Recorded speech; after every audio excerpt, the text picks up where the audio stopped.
Trop facile. Trop facile, c'est littéralement trop facile. Aucun intérêt les matchs de Ligue 1 cette saison, même avec une équipe sans Neymar, sans Messi, sans Mbappé, sans Verratti, sans Icardi, sans Sergio Ramos, même avec des joueurs très très jeunes qui ont la vingtaine, qui sortent d'une saison en Ligue 1 comme Barcola avec Lyon, comme Désiré Doué avec Rennes, un Ousmane Dembélé qui n'a jamais été autant buteur qu'il l'a été, et ben même avec une équipe comme ça, où tout le monde disait c'est l'année à Marseille, un match par semaine, pas de Coupe d'Europe, ils vont être champions de France. 19 points d'avance pour le Paris Saint-Germain ce soir, après la victoire du PSG 3-1 au Parc des Princes. Le Paris Saint-Germain officiellement champion de France, on va pas se mentir, 19 points d'avance, c'est irrattrapable.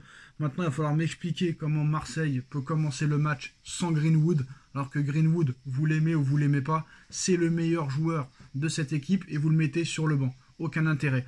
Mais même avec un Paris Saint-Germain en roue libre, même avec un Paris Saint-Germain à 20% de ses capacités, même avec un Paris Saint-Germain qui a joué des prolongations, une séance de tir au but en plein milieu de semaine, se balade littéralement contre le deuxième de Ligue 1.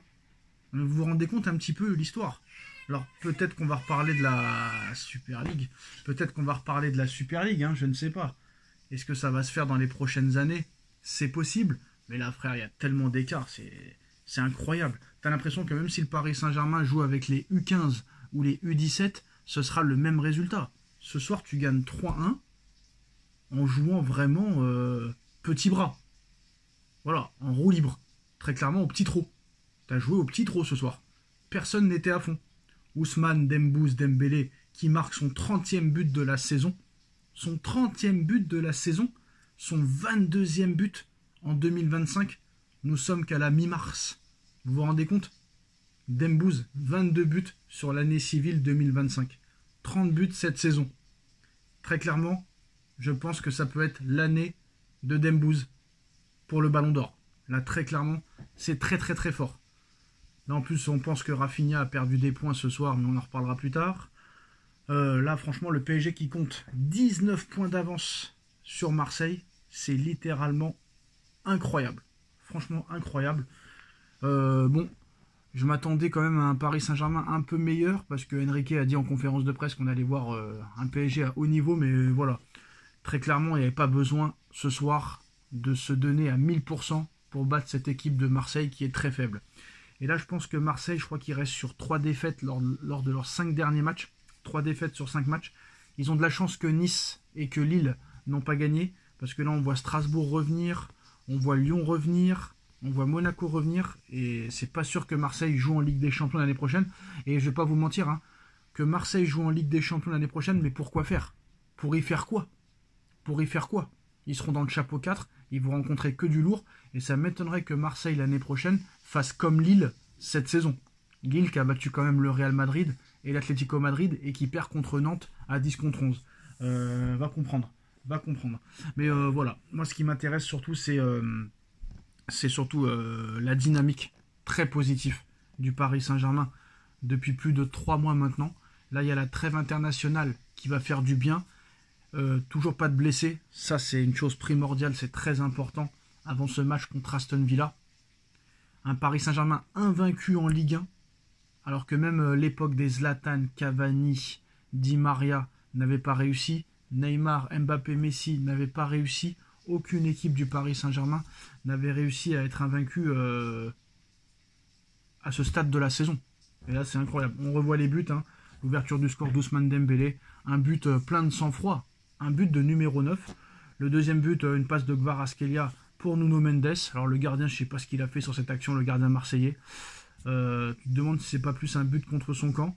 Donnarumma qui recommence, hein, malheureusement. C'est la sortie sur le but marseillais, complètement ratée de Donnarumma. Donc maintenant, voilà, c'est bien. Hein. Donnarumma a fait un match exceptionnel contre Liverpool. Mais il ne faut pas que ce soit une sinécure. Hein. Il ne faut pas que ce soit le jugement dernier de la performance de Donnarumma contre Liverpool. Parce que là, on voit la sortie complètement ratée. Ça, en Ligue des Champions, ça peut faire très mal. Contre Marseille, c'est pas grave. Mais en Ligue des Champions, ça peut faire très mal. Mais voilà, après le 3e but contre son camp de Marseille. Mais vraiment, ce soir, tu avais l'impression que c'était un match amical. Je pense à ceux qui ont payé leur place ce soir. Ils n'ont pas dû être contents. même s'ils ont vu 4 buts quand même, mais voilà, il y a trop d'écart, il n'y a plus de classico, le classico n'existe plus. Il n'y a même pas de débat à faire, quoi. Je ne sais pas pourquoi on débat. Franchement, autant parler des prochains matchs qui vont arriver. Est-ce que Dembouz peut être Ballon d'Or cette saison? En tout cas, il est bien parti. Paris a gagné le trophée des champions. Paris est en quart de finale de Ligue des Champions. Paris est en demi-finale de Coupe de France. Paris est invaincu en Ligue 1. Il y a encore la Coupe du Monde des clubs. Il y a la Ligue des Nations. Si Paris gagne le championnat en étant invaincu, si Dembouz continue à marquer autant de buts, s'il gagne la Coupe de France, si admettons il gagne la Ligue des Champions ou qu'il va en finale, si admettons il gagne la Coupe du Monde des clubs, si admettons Dembélé gagne la Ligue des Nations avec l'équipe de France, si tu gagnes la Ligue des Champions, il y aura la Super Coupe d'Europe en septembre, il y aura encore une autre Coupe du Monde des clubs. Il peut se passer des choses complètement dingues pour Ousmane Dembélé cette saison.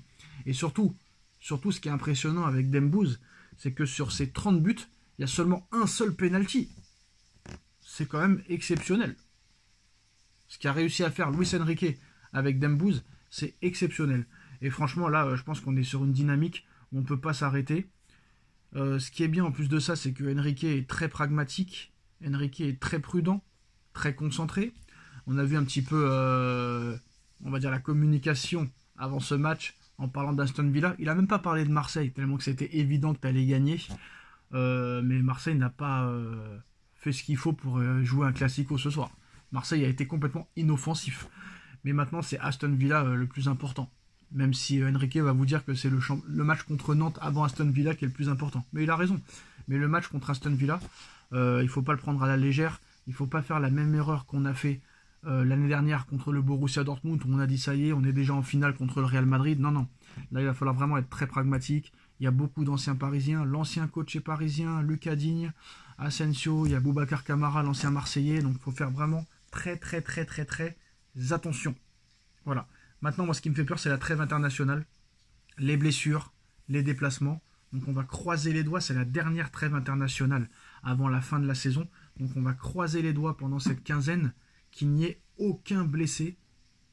Et si on revient le 30 mars sans blessé, bah là, tous les voyants sont au vert et tous les rêves sont permis. Rêvons plus grand, mais voilà. Mais ce soir, tu peux pas vraiment débriefer ce match parce qu'il n'y a rien à débriefer. Et c'est un match amical ce soir.